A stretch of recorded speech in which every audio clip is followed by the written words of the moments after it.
On a market street in North London, these volunteers aren't selling things, they're fixing them. Dermot Jones is the project manager of the Camden Fixing Factory, where people take their broken household goods to try and give them a new lease of life.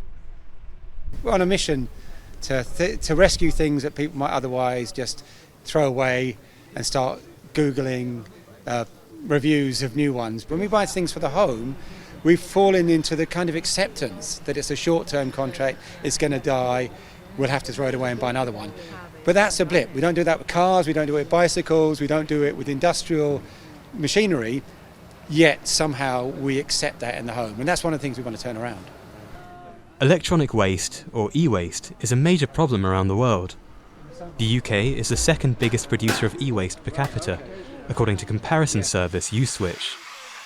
They predict it will take the top spot next year. And you're here to get your laptop fixed? That's right. Yep. The Fixing Factory opened 2 years ago and relies on public funding. Is this your first visit?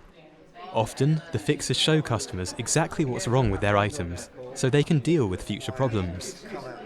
We're demystifying it as well. So a lot of people would be terrified to open a vacuum cleaner or open an amplifier.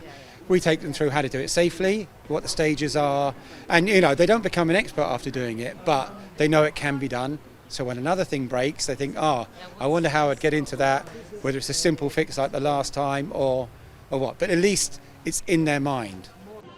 Across town, in West London, a shopping centre hosts a different approach to closing the circle of purchasing and throwing away. Here, a library of things offers a range of household goods for borrowing. Library of Things kiosk. In our kiosk today, we've got everything from a carpet cleaner to a hedge trimmer, and then a whole bunch of other useful items, from staple guns to hand saws to a pressure washer. So the whole aim of Library of Things is to make borrowing better than buying. And one of the primary outcomes of that is to reduce wasteful consumerism, so reduce the amount of things that are unnecessarily going to landfill, or ultimately reduce the amount of things that are made in the first place. The first Library of Things opened in South London nearly a decade ago. Since then, a network of sites has grown to serve users across London, with more in the works. A friend contacted me and said, I needed to deep clean my carpets. And I said, God, how expensive it was to try and get one of these companies to come in and clean the carpets, or even buy one of the machines yourself. And she told me about the Library of Things and said, no, don't buy one and don't get someone to do it for you. You can rent the machine, it's really cheap. You only borrow it for a day or two for as long as you need it, and it's really reasonable. So I think it's really great that people can borrow and extend the lifespan of all these things without having to use them once or twice a year and then not kind of need them again. Items are available to borrow from £1 a day for a staple gun, up to £22.50 for the carpet cleaner.